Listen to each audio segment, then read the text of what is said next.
Hello students, welcome to Chaturvedi classes. हम लोग पढ़ने जा रहे हैं हमारे क्लास 10th का chapter real numbers. Real number के अभी तक हम बहुत सारे क्वेश्चंस डिस्कस कर चुके हैं। आज के लेक्चर में हम लोग डिस्कस कर रहे हैं हमारी एमपी बोर्ड और एनसीईआरटी की बुक की एक्सरसाइज 1.1 का क्वेश्चन नंबर 5। क्वेश्चन नंबर 5 में क्या गिवन है, पहले आप लोग वो देख लो जल्दी से कि use Euclid's division lemma to show that the cube of any positive integer is of the form 9m 9m plus 1 9m plus 8। तो बेटा आप लोगों को यूक्लिड डिवीजन लेमा याद है जो मैंने प्रीवियस लेक्चर्स में आप लोग को कराया था? ध्यान हो तो इसके अकॉर्डिंग हमें क्या पता है कि किसी भी पॉजिटिव इंटीजर को हम किस तरह शो कर सकते हैं, divisor into quotient plus remainder के फॉर्म में। तो आज हमको उसी चीज़ का यूज़ करके ये बताना है कि जब किसी भी पॉजिटिव इंटीजर का क्यूब किया जाएगा तो वो या तो 9 का मल्टीपल होगा या 9 के मल्टीपल में +1 करके मिलेगा या 9 के मल्टीपल में +8 करके हमको मिल जाएगा।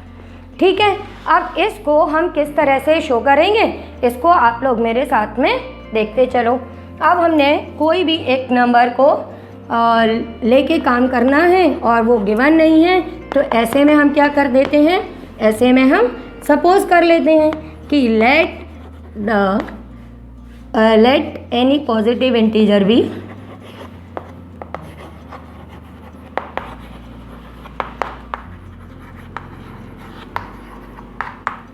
Integer be a for b is equal to 3, there exists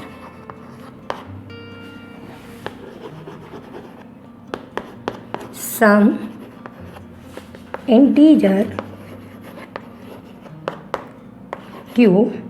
ठीक है, हम क्या लिख देंगे, let any positive integer be a for b is equal to 3, there exists some integer q such that.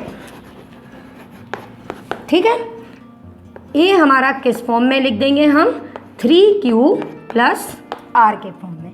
ठीक है बेटा, अब यहाँ पर हमने 3q प्लस r ही क्यों लिया, आपके मन में ये तो आएगा ना, क्योंकि प्रीवियस लेक्चर में हमने देखा था कि जब हमने 3m प्लस 1 लिखा था या 3m लिखा था तो हमने वहाँ पर 3q प्लस r लिया था, और इस क्वेश्चन में भी मैम ने 3q प्लस r लिया है।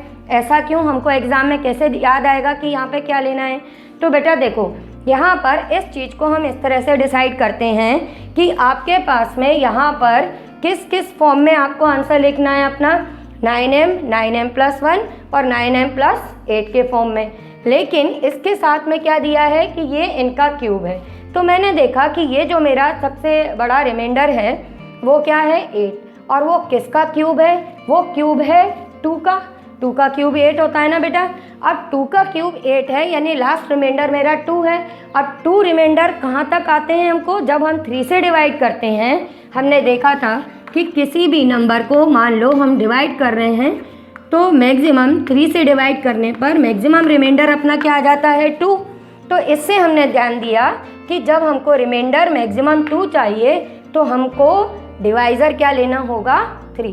तो इससे हम लोग ने ये डिसाइड किया कि हमारे पास में यहाँ पर जो पॉजिटिव इंटीजर है वो हमारा क्या होना चाहिए, a is equal to 3q plus r के फॉर्म का, और उसका डिवाइज़र होना चाहिए 3। अब यहाँ पर हम लिख देंगे कि वेयर r अपना मीन्स रिमाइंडर क्या क्या होगा, greater than 0 and less than 3। 3 से छोटे और r से बड़े सारे हमारे रिमाइंडर हो जाएंगे। तो अब जब आप ये लोगे तो आपके पास में कितने केस होंगे, टोटल 3 केसेस होंगे, जब रिमाइंडर 0 है, जब 1 है और जब 2 है।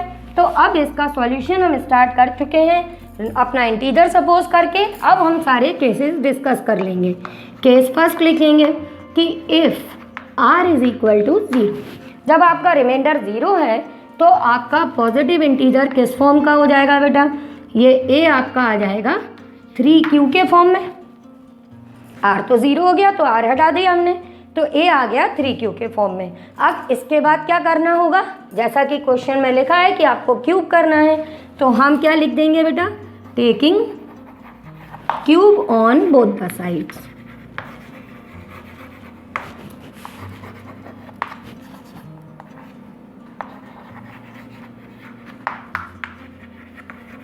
जब हमने क्यूब किया तो बेटा ये हो जाएगा A cube is equal to 3 cube का क्यूब। तो ये आपका ए क्यूब क्या आ जाएगा बेटा, ये आ जाएगा 27 क्यूब। अब यहाँ पर करने के बाद में 1 मिनट का काम रह गया। आपको क्या शो करना है कि ये जो आप क्यूब निकाल रहे हैं ये 9 का मल्टीपल है, और हमें दिख रहा है कि ये जो 27 है ये 9 का मल्टीपल होता है ना। तो हम इसको उस 9 के मल्टीपल के फॉर्म में लिख देंगे कि 27 क्या होता है, 9 3 ज़ा 27। अब 9 के अलावा जो आपके पास में चीज़ें होंगी उनको आप विदिन अ ब्रैकेट कर देना और इसको रिप्लेस कर देना m से, where m is equal to 3q का क्यूब। m means multiple. तो ये पूरा जो रिजल्ट है वो हमारा 9 का मल्टीपल आ गया। तो केस फर्स्ट में आपने देख लिया ना कि कैसे हम लोग ने इसको 9 का मल्टीपल शो कर दिया। अब इसी तरह से हम बाकी के केसेस भी डिस्कस करेंगे। ये इंटीजर मैंने अभी लिखा रहने दिया है।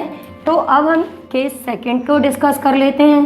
केस सेकंड में हमने कहा कि इफ़ रिमाइंडर इज़ 1 देन आपका इंटीजर क्या हो जाएगा बेटा, 3q + 1, और हमको क्यूब फाइंड करना है तो हम फिर वही लिख देंगे taking cube on both the sides.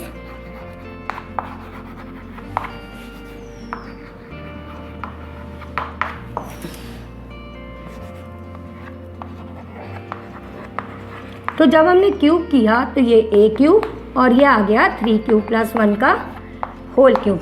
अच्छा ये बताओ कितने लोगों को याद है a + b का होल क्यूब क्या होता है, क्योंकि जब तक आपको वो नहीं आएगा तब तक आप इसको आगे सॉल्व ही नहीं कर पाओगे, है ना।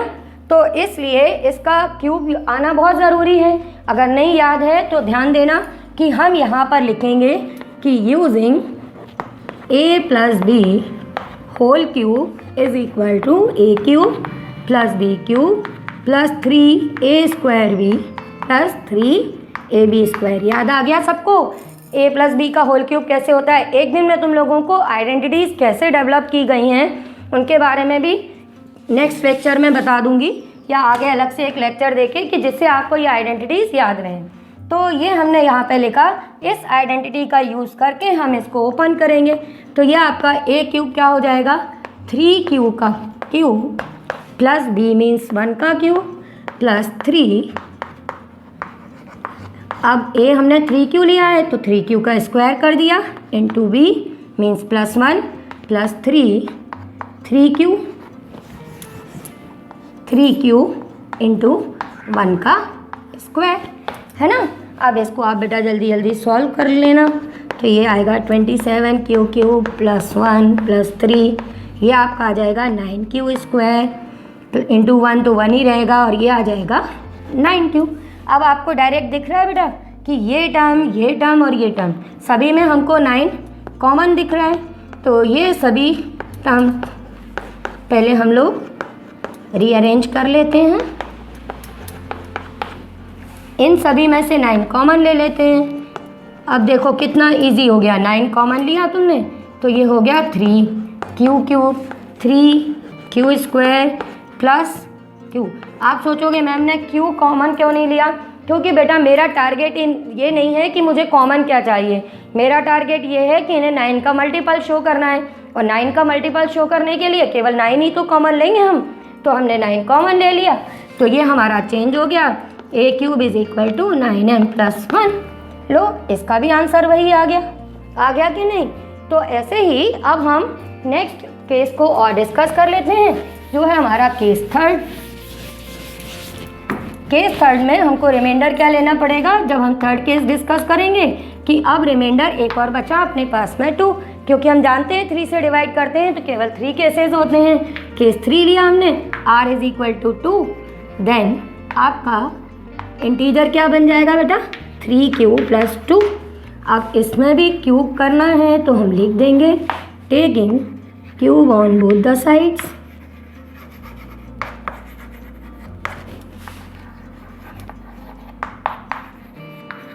तो जब हम क्यूब करेंगे तो ये आपका a³ 3q + 2 का होल क्यूब बन जाएगा। तो ये आपका a³। अब हम एक बार यूज़ कर चुके हैं आइडेंटिटी, आप लोग सीख भी गए हैं, तो ज़रा आप जल्दी जल्दी कर लेते हैं। सिर्फ हम लोग अभी आइडेंटिटी यूज़ कर रहे हैं, उसमें वैल्यू सब्स्टिट्यूट करते चल रहे हैं। ठीक है, अब इसको हमने आगे सॉल्व किया तो ये आ गया आपका 27 plus 8 plus 3 into 9q² into 2 plus 9q into 4। अब जितनी भी 9 के मल्टीपल वाली टर्म्स हैं इनको सॉल्व करते हुए हम लोग रीअरेंज कर ले रहे हैं। 27q³ प्लस इसमें देखो 9 नहीं है तो इसको मैं सेपरेट करूँगी।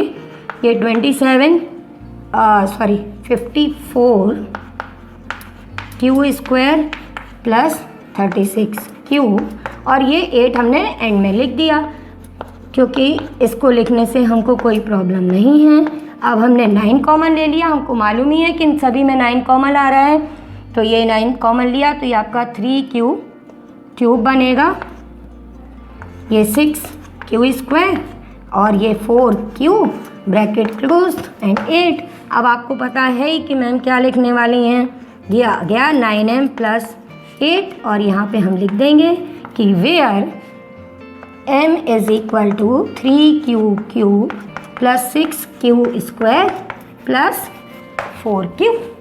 ठीक है, और यहाँ हमने नहीं लिखा था, यहाँ भी हम लोग लिख देंगे कि where m is equal to 3q³ plus 3q², ठीक है, प्लस q। तो इस तरह से हमने हर एक केस को डिस्कस करके देख लिया कि अगर हम किसी भी नंबर का क्यूब करते हैं, किसी भी पॉजिटिव इंटीजर का, तो उसके कौन कौन से फॉर्म होते हैं, 9m, 9m प्लस 1 और 9m प्लस 8। तो एंड में फिर हम अपना आंसर लिख देंगे कि any positive integer cube of any positive integer is of the form 9m, 9m plus 1 and 9m plus 8। ठीक है बेटा, अभी भी अगर आपको नहीं समझ में आया तो आपको टेंशन लेने की ज़रूरत नहीं है, आप मेरे साथ डिस्कस करो। वीडियो के एंड में मेरे व्हाट्सएप नंबर है, मैं आपके डाउट्स क्लियर कर दूँ। ओके।